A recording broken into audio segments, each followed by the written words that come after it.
Hello, and welcome to the Thursday edition of the RotoWire Fantasy Basketball Podcast, sponsored by Sling TV.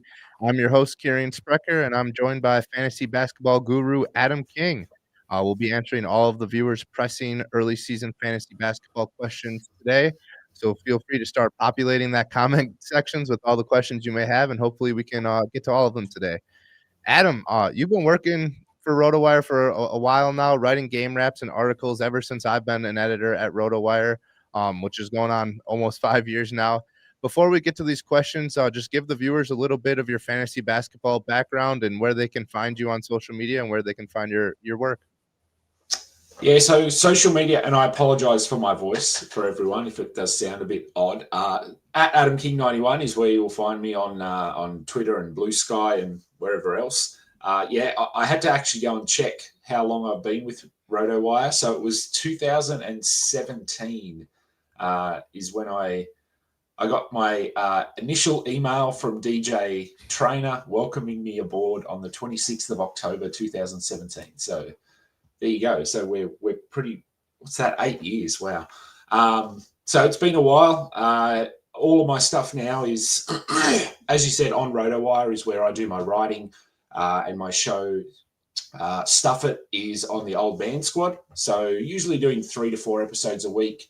Do some collaborations with Josh Lloyd, Dan Vesperis, Noah Rubin, whoever else will come on my show, really. So that's where you'll find all my stuff. In terms of how I got into fantasy, it was sort of by accident. So grew up playing basketball. Here in Australia, it was pretty limited exposure to the NBA when I was growing up. And then obviously in the last, I want to say 15 years, we've had League Pass and that sort of thing pick up steam over here. So we're able to watch a lot more now. And I played a lot of basketball, so some of my friends were actually in a fantasy league, and they just said, "Hey, we've had someone drop out of our league. Are you interested?" I said, "Sure." I have no idea what fantasy basketball is, but I'll join in. And probably 2 years later was when I started with RotoWire. So I just really enjoyed it. I love numbers. I love maths. I love stats. So I just enjoy reading through box scores and analyzing and looking for patterns and analyzing data. So it's fun, which I'm sure for you it is as well. Yeah, absolutely. When I started at RotoWire, I wasn't a big fantasy basketball guy, but obviously I played fantasy football and I understood, the number side of the fantasy games. But I'm a diehard basketball fan. Grew up playing a bunch of basketball. I played high school basketball with Sam Hauser, getting to follow him over the last couple of years. But then I started at RotoWire and I dove headfirst into the fantasy basketball world, and it's been full go ever since. You said pouring over the box scores, and the only thing I could think of is ESPN changing their box scores this year, which is just absolutely driven me crazy. I feel like my brain breaks every time I look at that. It's great to have you aboard, Adam. Before we answer all of these questions, I'm just going to do a quick word from Sling TV, but then we're going to get right into the questions, folks. Tired of paying for live TV you don't watch? With Sling, you can get all the live sports, news, and entertainment you want, only when you want it. Get your hands on a Sling day, week, or weekend pass starting at just $4.99. Get over 30 of your favorite channels for the best price and stop overpaying for full-time live TV plans. Sling TV has a pass for any occasion. Big game tonight? Grab a day pass for just $4.99. Want a full week of live TV for one low price? Get a 7-day week pass. And for those weekend watchers out there, you can enjoy live TV, sports, news, and entertainment from Friday morning to Sunday night with a weekend pass. Only Sling lets you watch when you want it, so you only pay for what you watch. Get your live TV for the day, week, or weekend, your choice, all for a great price. Watch live TV on your terms starting at just $4.99. Sling lets you do that. Use the link below to sign up today. Alrighty, thanks to Sling TV for sponsoring the Thursday edition of the RotoWire Fantasy Basketball Podcast. Now it's time to get into these questions, Adam. So the first one we have is from Jalen Tatum. I don't know if there's any relation to Jason Tatum, but perhaps. Over on YouTube, they asked, DeAndre Hunter or Ace Bailey? I think I'm going to go Hunter on this one. I know sort of some people are pretty intrigued by Ace Bailey and his opportunity. His game, I mean, I'm no dynasty expert, so I didn't sort of follow him super close during college. That is one thing that's hard to do over here. But to me, his fantasy game just looks a little bit empty at the moment. He's sort of relying on points and threes at the moment. That's not to say DeAndre Hunter doesn't rely on points and threes either, but I just think his role is very secure. The direction of the team is very secure. Utah, as we know, once we hit February, March, April, we don't know what to expect. So I'm just going to go with DeAndre Hunter because I think he's had a really good year and just very safe. I think he's a very safe guy. Yeah, Hunter is averaging a would-be career high 18 points per game right now, and he's shooting only 31% from deep. After he finally caught fire last night, hit 5 threes, season high 5 threes. That snapped a 4-game streak of Hunter only making 1 3. So yeah, Hunter has been great to start this season, and there's a case to be made that it could get even better once he kind of reverts back to his usual 3-point shot over 40% from deep last year. My big concern with Hunter is the return of Darius Garland. Does that bother you at all, or you think Hunter is still going to be starting when Darius Garland comes back? Yeah, I mean, he'll have some sort of an impact. But, I mean, you could look at it one of two ways. Yes, he will come back. He will take the ball out of Hunter's hands a bit.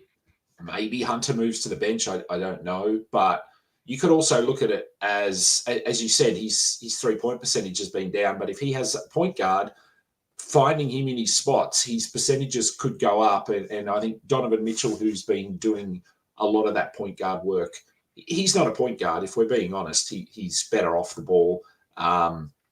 So, yes, I think it could impact Hunter negatively in that respect, but also could just see that efficiency sort of bump up a little bit to what we expect. So, not to the point where I would have Ace Bailey over him, no. Yep, totally agree with that. I get those kind of questions a lot. Like, we're probably going to get some questions about, LaMelo Ball coming back and how that impacts Kon Knueppel. And it's like, well, when your point guard comes back, the whole offense should just be better overall, right? Which kind of has the trickle down effects to those guys like Hunter who, have been struggling up from outside. All right. I think Hunter's is the safer option there. And, I maybe say Ace Bailey rest of season, but then also, like you said, we have no idea what the Jazz are going to be come February, March. So I can't even really make that case for the rookie. Another Ace Bailey question here from Agent Snake on YouTube. AJ Mitchell or Ace Bailey?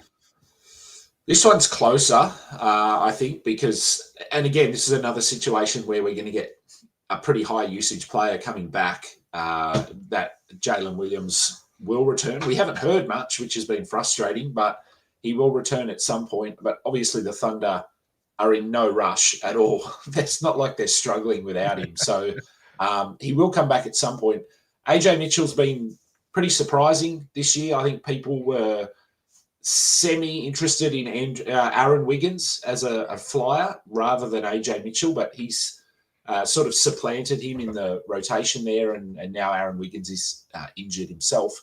So this one is certainly closer. I think I still might go with AJ Mitchell though over Bailey. I do think Mitchell he'll cool down at some point. It's been sort of a red hot start to the season, but to me he fits really well in that offense, and I think they're just going to run with him until. I mean, maybe it goes south at some point, but there's been no indication at the moment. And I think even when Wiggins comes back, AJ Mitchell will be ahead of him in the rotation. Again, once we get to February, March, we're not sure what to expect. But, yeah, I think I would still go with Mitchell. Yeah, I'm totally on board. All of the reasons that you said. I think the Thunder, like you said, they have no reason to rush these guys back. Even when Jalen Williams comes back, maybe SGA gets a night off or two, because they had a really long season last year, got tested, finals, went to 7 games. I don't see any reason why OKC would let off the gas with AJ Mitchell. He is playing out of his mind right now, and you just ride that hot hand. And I think fantasy managers should do the same. Like you said, maybe it goes south at some point, and then at that point you move on. I don't think you can really I don't think many players are going to like give you a huge haul for AJ Mitchell. So I don't think he's really a like sell high candidate. I think he's just a guy you ride the hot hand until the wheels come off, and the wheels may never come off. All right, D Wine on Twitter asked, looking to flip Vince Williams, Yusuf Nurkic, Dillon Brooks, and Keegan Murray in a 2-for-1. Who are some of the players he should target? So the players that I wrote down here, I said you could maybe go after an injured superstar. Maybe a fantasy manager started off really slow and has one of these guys on their team. That could be like Anthony Davis, Trae Young, Kawhi Leonard, Brandon Miller. Or you could maybe go after a high upside player that has been underperforming thus far in guys like Desmond Bane or Matas Buzelis. Out of those 6 names, do you think this group of 4 guys, Vince Williams, Nurkic, Dillon Brooks, Keegan Murray, do you think you could get a top 50, top 40 type of player in a 2-for-1 with these guys? Look, I mean, it would come down to the other manager, I suppose, and how desperate they were for production. I think that's how you have to approach it, is because these guys, I mean, Dillon Brooks is a bit of a question mark, but Vince Williams, Nurkic, both of those guys have like their value is limited. Like at some point, Nurkic, we assume, will either move on or they'll move Filipowski into the starting role, or something will happen. And obviously Vince Williams is reliant on all of the point guards ahead of him being injured at the moment. So their value is sort of short term. So you're really going to have to try and find a manager who is struggling because of injuries and just needs healthy bodies on the floor. So I think if you could target someone like a top 50, 60 performing player, whether that's, I think Buzelis is a nice one. He's been fine, but probably not playing to the level that some of us expected. And part of that has just been that his minutes haven't been where we thought they'd be. So, I think that's where you want to look at an injured player, or a sort of not a superstar necessarily, but a star level or a high level player that's underperforming. Yeah, absolutely. And you said, I don't know if Buzelis is a superstar player, but some of us, I wasn't quite on the train of drafting Buzelis in like the top 50 or top 40. But I did think he could be a top 50, 40 guy. So I feel like a lot of people maybe bought high on Buzelis and would be looking to get rid of him now. But yeah, like you said, Vince Williams, his production is very limited. It's tied. Even when Ty Jerome could come back before John Morant and Williams's upside would go down the drain. All right, we got Wemby before the show asked, he's looking to go get AD in a trade.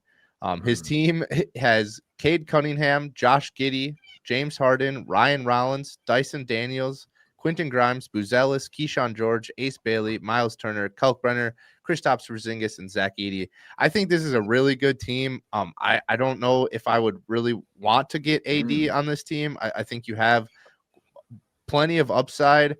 If the guy who rosters AD or the gal, if the person who rosters AD wants to move on, I think maybe you could do like a Kyshawn George, Kalkbrenner, or Kyshawn George, Zach Edey. But even then, I think that's giving up a lot of upside, a lot of young upside for a giant question mark in AD. Are you targeting AD in any trades right now, Adam, or are you staying away from AD? Not targeting him, but sadly I have him in a number of leagues. But no one has approached me looking for him yet. So it's been frustrating, and I guess that's where Wemby is coming from here, hoping that the manager is frustrated and looking to move off AD and just get some healthy players. But as you said, this team is a really good team. Like, I'm not sure why you would need to bring Anthony Davis in. I'm assuming based on the squad that you have, you're sitting pretty well in the standings. You'd have to be, surely.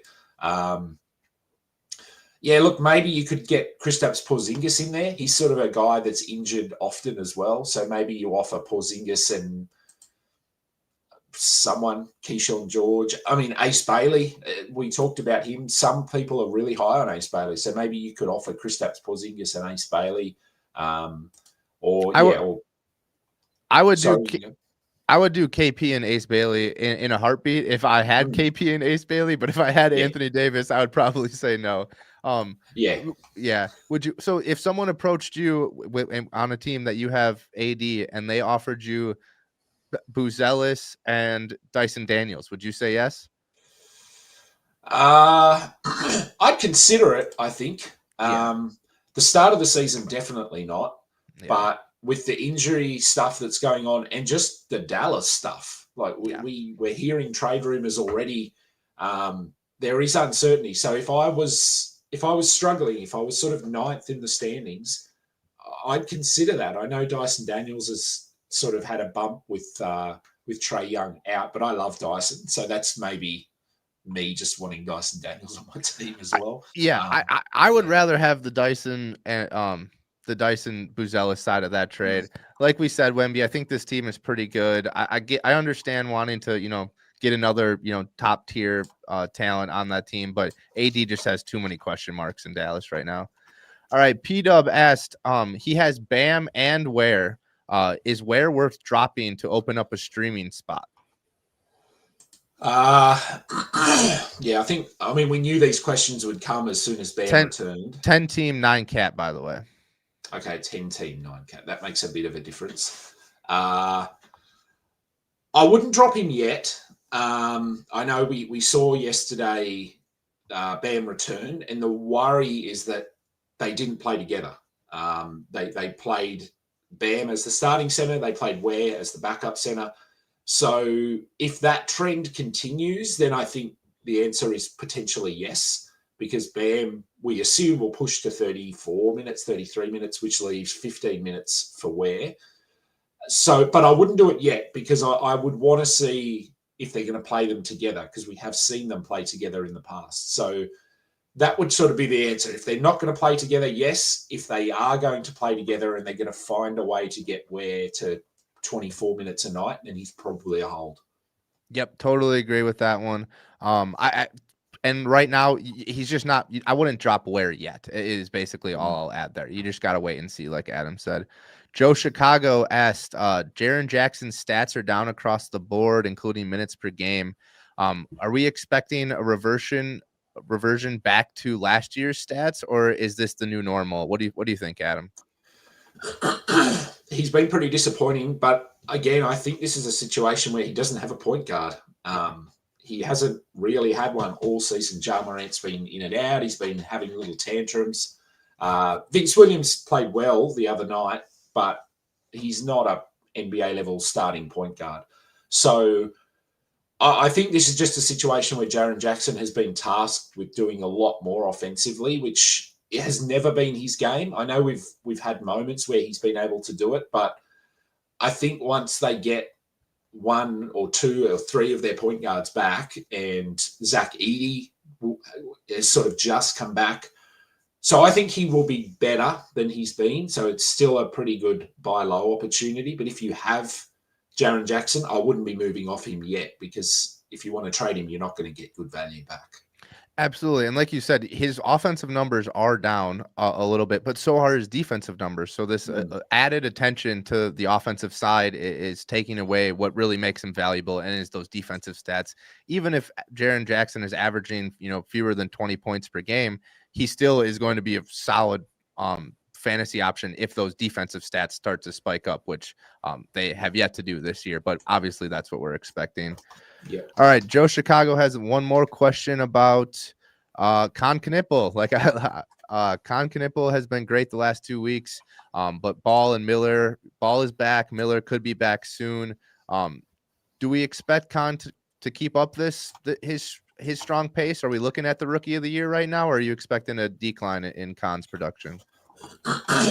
I think we'll see some sort of a decline. He's been playing really well and shooting the ball phenomenally. I don't have the numbers in front of me, but I feel like his efficiency is not sustainable. Not only for a rookie, just for any sort of player. And again, as I mentioned earlier, I don't follow college too much, but I know enough about Kon Knueppel to know that he was not a high usage player in college. He wasn't this leading scorer. That's not why he was drafted. So it's been quite surprising in a good way. So I do think LaMelo coming back, Brandon Miller will be back pretty soon. So we will see a drop-off. But I still think Kon Knueppel will be a must-roster player. I mean, he's playing, I think he played for 40 minutes the other night. So he's very key to what they're doing. Obviously, we'll need to reevaluate this when we get to February because the Hornets, it's always an adventure with the Hornets. So, yeah, look, probably a bit of a drop-off, but should be rostered. And in terms of Rookie of the Year, look, he's certainly in the discussion. I still think it'll be Cooper Flagg. I know people were sort of down on him, but he was playing out of position to start the season, and absolutely, he's looked really good lately. So, but this isn't a Cooper Flagg discussion. So yes, Kon Knueppel should be rostered. Probably a bit of a drop off coming, and certainly in the discussion for Rookie of the Year. Yeah, I mean, I like the Hornets when before the season. I thought, if LaMelo stays healthy, I like this offense. Miles Bridges, also takes a lot of usage, but like you said, that's never been Kon's game. Kon has always kind of been able to fit in. So I think he'll have this added confidence, and when this roster gets healthy, that confidence will go a long way in just filling his role and being super efficient in that role. Adam, I'm from Wisconsin. I live in Wisconsin, so Kon has a special place in my heart. Being a shooter that goes to Duke and now is in the NBA, that was my dream as a kid. So I'm all in on Kon Knueppel this year, and so I love to see what he's doing so far. Doing so well this season. All right, DeWood was in the chat before the show started. Hi, I don't think I want to make this trade, but I was offered it. He was offered Turner, Grimes, and Mikal Bridges for Trey Murphy and Ivica Zubac. 10 team head-to-head. I probably wouldn't make that trade. This is the rest of his team, Adam. Quickly, Shepard, Rollins, Keontae George, Jimmy Butler, Knueppel, Ingram, Norman Powell, Evan Mobley, Aneko Kongwu, Andre Drummond, and he has Wemby and Jay Will on IL. He's 4-0 so far. Would you accept this trade? 3 for 2? I think it's a fair offer. So I do think it's not one that's sort of blatantly favouring one side or the other here. No, look, I don't think you need to. As I said, I think it's fair. I think you could consider it. Mikal Bridges has been really good to start this season. Grimes has been fairly good as well. We don't know what's going to happen once they're fully healthy. Turner's been pretty average.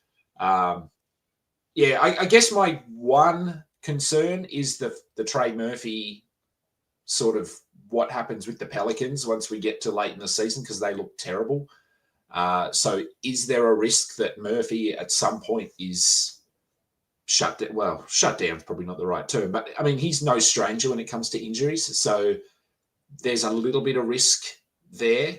But yeah, I think I'd be okay if you're sitting 4-0 and you've got Wemby and Jay Will on your IR. I think you'll be fine.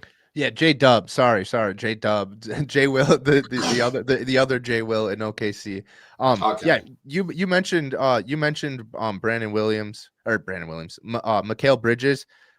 3.6 steals and 1.6 blocks per game over his last 5. Mikal has absolutely been fantastic this season, and really the defense has been a big reason why.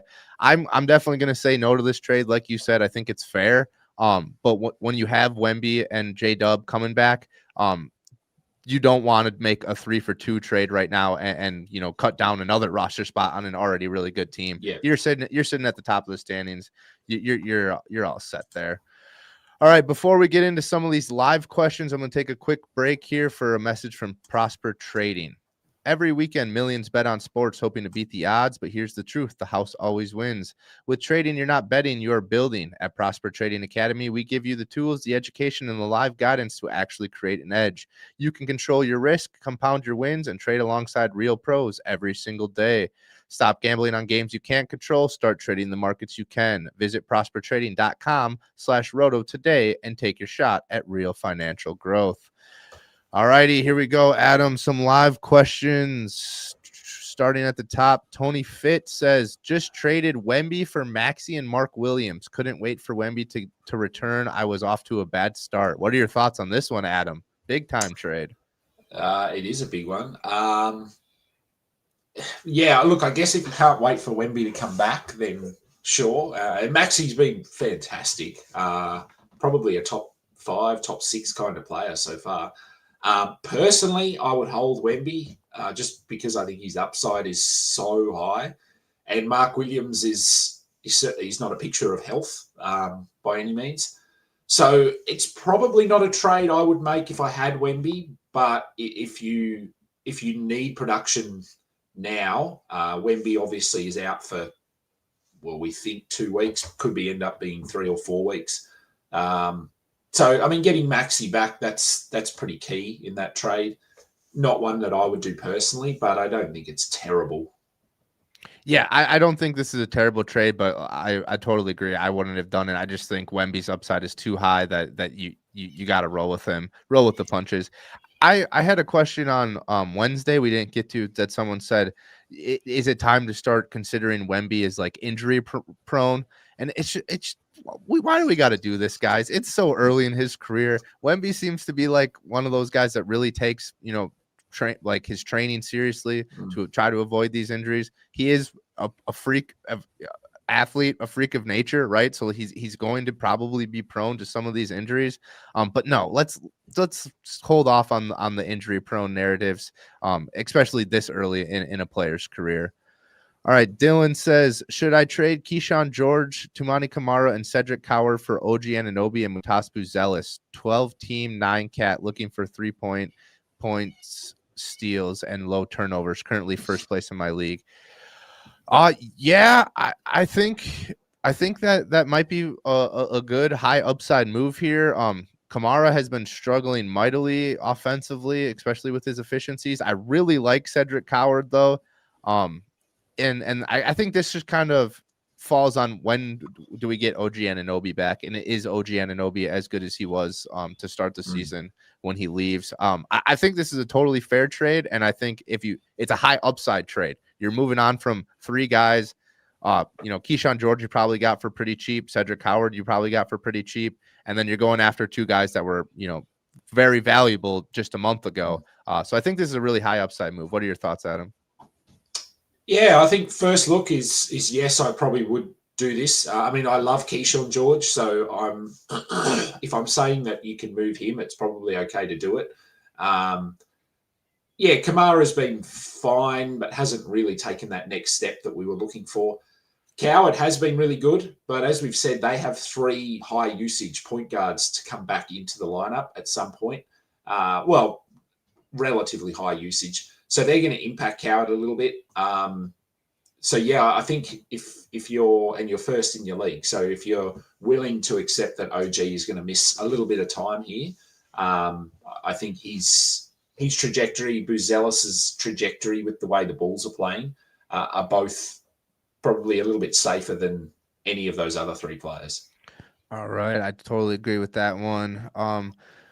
MF Jones says, who wins this 4-for-2 trade? AD and Miles Turner for Okongwu, Kamara, Dyson, and Gobert.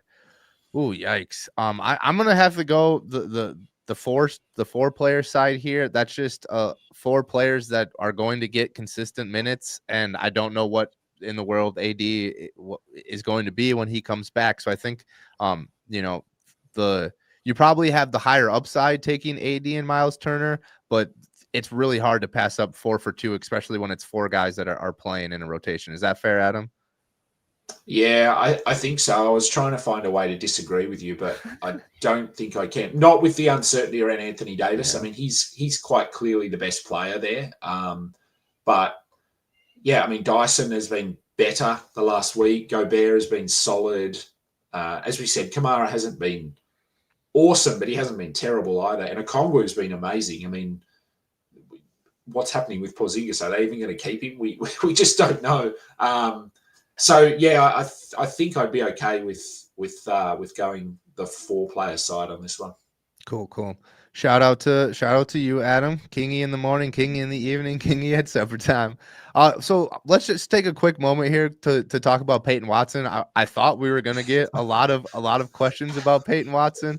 But it doesn't look like Mr. Firenuts is in the chat today. Maybe he'll chime in now that we're talking about him. But yeah, so anybody that didn't tune in on Monday, the Monday show, I spoke profusely about how Peyton Watson, is a fine speculative ad, but those looking for offensive production in the absence of Chris Brown, we're going to be pretty disappointed with Peyton Watson's production.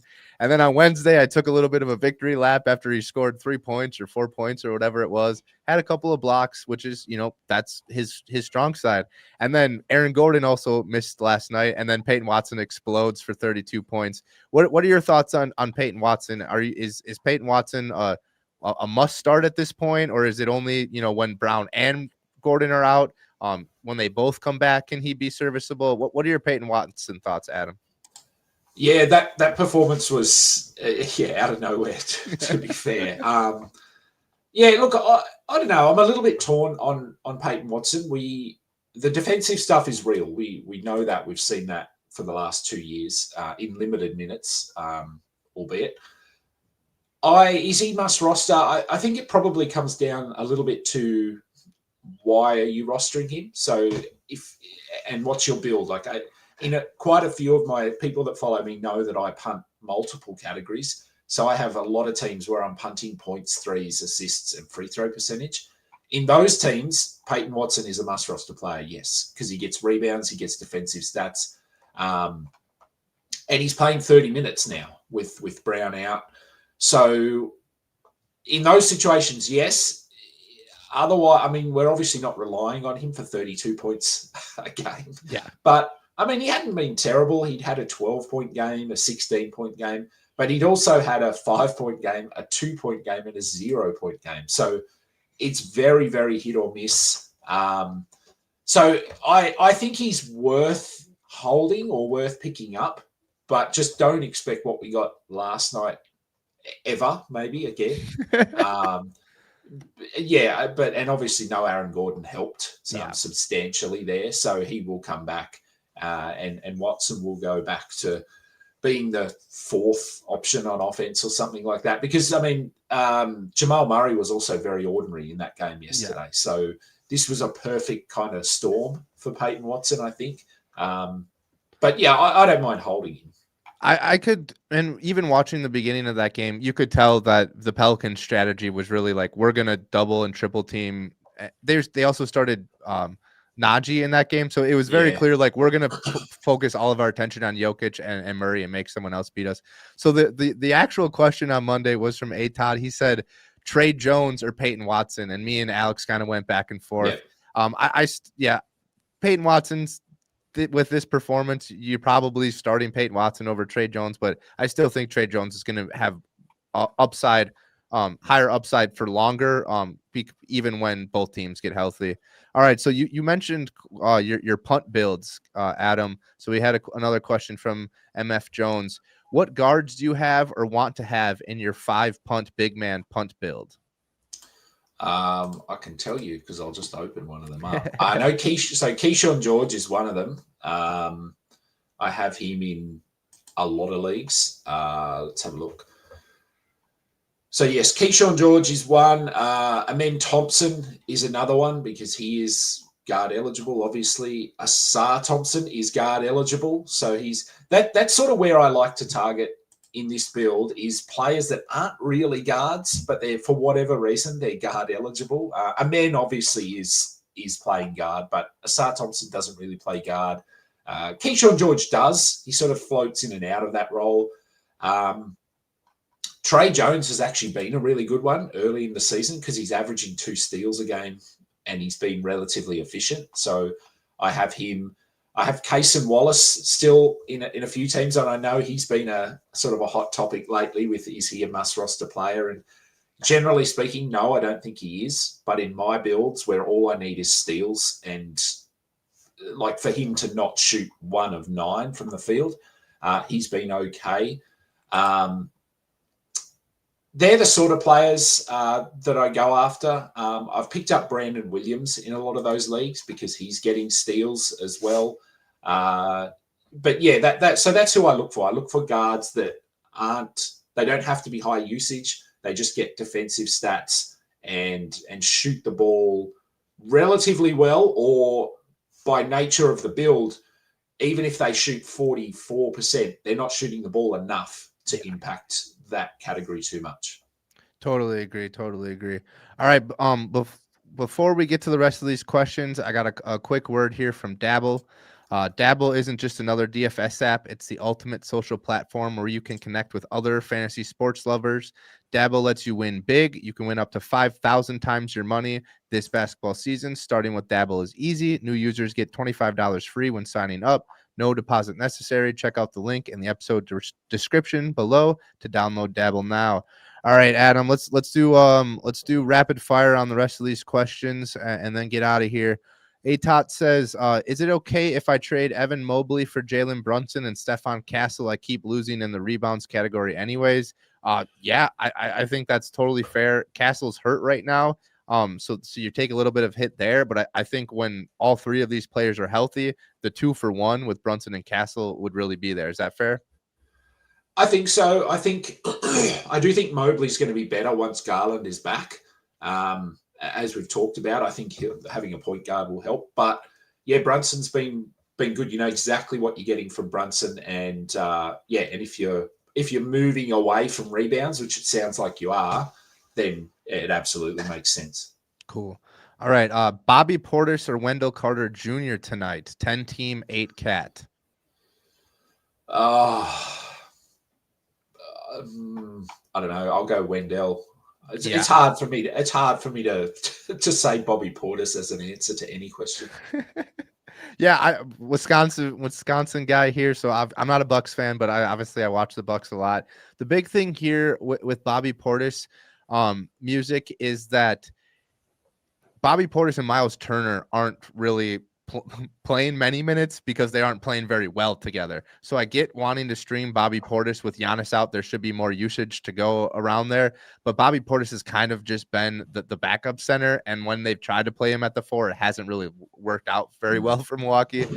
So I think I'm rolling with Wendell Carter in that one. Wemby says, would you trade Kyshawn George and Ryan Rollins for JDub, 9-cat, 12-team? Ooh. If we had some information on JDub, then what are you talking about? What are you talking about? He tweeted. He tweeted a picture of him in a jersey. Dude, he's back. He must be back. If you're sitting at the top of your standings, I'd be okay with this, but I don't know. Rollins and Kyshawn are just two players I have in so many leagues, and yeah, I don't know. I think it's fair, but you're obviously taking a risk there with Jalen Williams and understanding that he might not be back for a little bit, and do they ease him back in?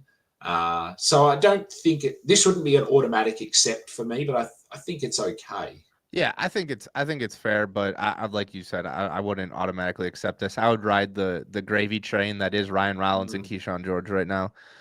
Todd says, I have Jaime Jaquez and Devin Vassell, and I want to trade them for Jaden McDaniels and Andrew Nembhard. Is that a good move? I'm thinking that when Hero comes back, Jaquez might get fewer minutes.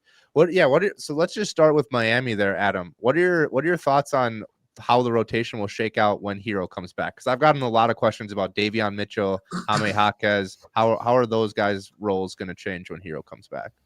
Yeah, I think they are going to change. I mean, Jaquez, I know he's been very good to begin this season, but last year he was pretty bad. He wasn't even rosterable in a lot of standard leagues. So this has sort of come out of nowhere, and I think once Hero is back, and Bam obviously has just come back, so his usage will bump up a little bit as well. So I'd be okay with making this trade because I think Jaquez's arrow is probably pointed down. Vassell has been fine, but his ceiling is just not that high with the team around him. McDaniels, we know exactly who he is and what he does, and I think Nembhard obviously has a really good opportunity. Production will be a little bit inconsistent, but yeah, I'd be okay making this trade, I think. Yeah, I totally agree. I really like JD McDaniels. I think you're right that we know what we can get out of him, but he's capable of a little bit more, especially when Edwards is out. Manila Most Wanted, thoughts on Derek Lively and Daniel Gafford playing time tug of war. Who's the man rest of the season to pick up? Do you have a Lively Gafford take? Who would you rather have? I have both of them throughout my leagues. It's a tough one because I think Lively is who they want as their starting center, and we saw that he started yesterday. But Gafford has better per minute upside, so it's sort of what's your mindset here? Are you looking for the guy that's going to start and play 26 to 28 minutes, or are you looking for the guy coming off the bench but who can do more? And Lively's always injured. Like, he's just always got something going on. So it's hard. I mean, it's potentially a situation I would avoid if possible, because Anthony Davis, we think, will come back as well and have an impact. And they've been playing Musa Cisse as well. Yeah. So he's another name who's we didn't really expect to be in this discussion. So I'd probably lean Gafford slightly, but it's pretty close. As I said, it would just be a situation where if you have one of them and they have a week where they put up top 80 value, I'd look to move off them as soon as possible. Totally agree. Frederick, sorry for missing your question there, boss. ESPN head-to-head points got offered Julius Randle for Josh Giddey. I'd refuse. Should I make a 2-for-1 sending Collins and NWA for Drew quickly, Diabate, Dyson Daniels? What are your thoughts on this one, Adam? So got offered Randle for Giddey. I'd refuse. I think that's okay. Yeah. Randle's been very good, but so is Giddey. Should I make a 2-for-1 sending Collins and Nickeil Alexander? I'm assuming that's Nickeil Alexander Walker. Is that who NWA is meant to be? NAW? Yep. Definitely. For any of those guys. Collins hasn't impressed me at all this season. I know they've got injuries, but Alexander Walker will scale down. Yeah, look, I'd be okay. Not 2-for-1. Yeah, I wouldn't be targeting Diabate in that trade. No. I'd probably consider quickly Dyson Daniels. Drew, once Scoot's back, Drew they probably sort of ease back on him a little bit. So I'd probably consider sending both of those guys for Dyson Daniels or Emmanuel quickly. But it probably depends on your opinion on John Collins. Like, I'm pretty down on him. Yeah. If you think he can get better, then maybe you don't do it, but I'd be okay with that. Totally agree there. Definitely don't need to go after Diabate. Drew was playing really well before this injury. Yeah. But which is the narrative of the season so far is calf injuries. So I don't expect the veteran to be playing anytime soon with this calf injury. All right, we got a couple more, this or that, and then we'll get out of here, Adam. LaMelo or Garland?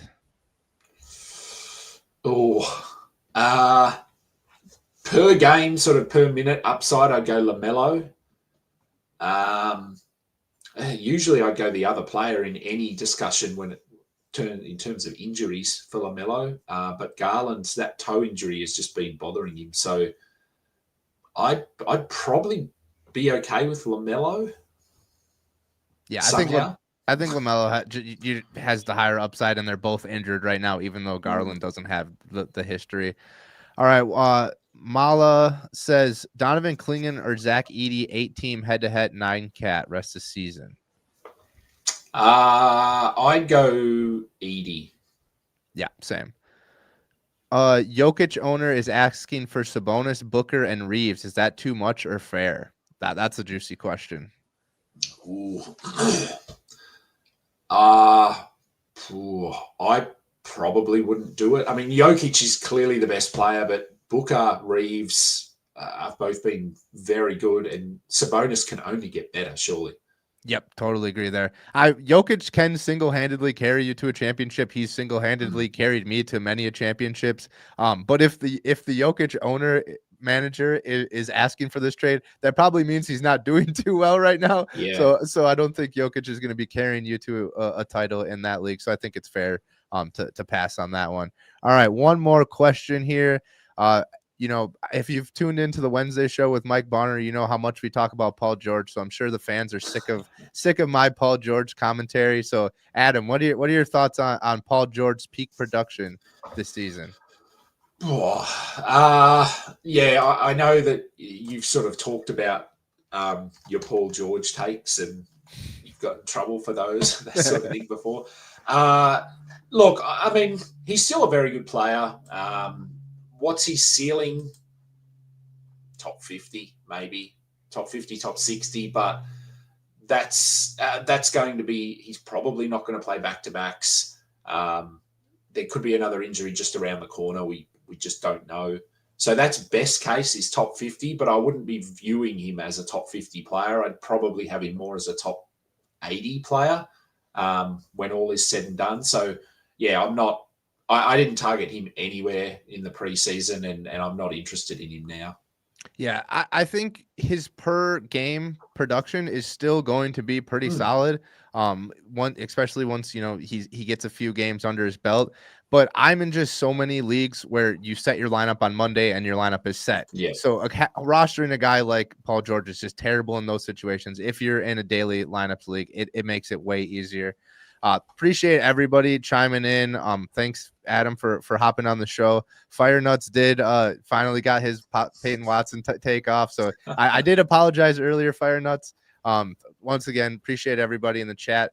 That'll do it for the Thursday edition of the RotoWire Fantasy Basketball Podcast. Appreciate everybody who reached out.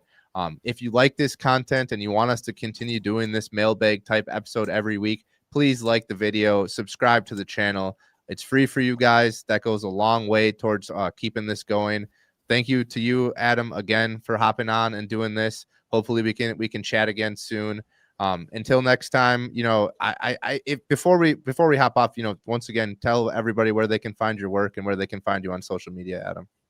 At Adam King 91 is where I am on the socials, and at Old Man Squad is where all of my video, audio stuff is, and then of course, doing the player blurbs and a couple of articles a week on RotoWire. Awesome, man. Really appreciate you hopping on. Hopefully we can do it again soon. Until next time, I wish everybody the best of luck in your fantasy basketball leagues, and hopefully everybody stays healthy for you.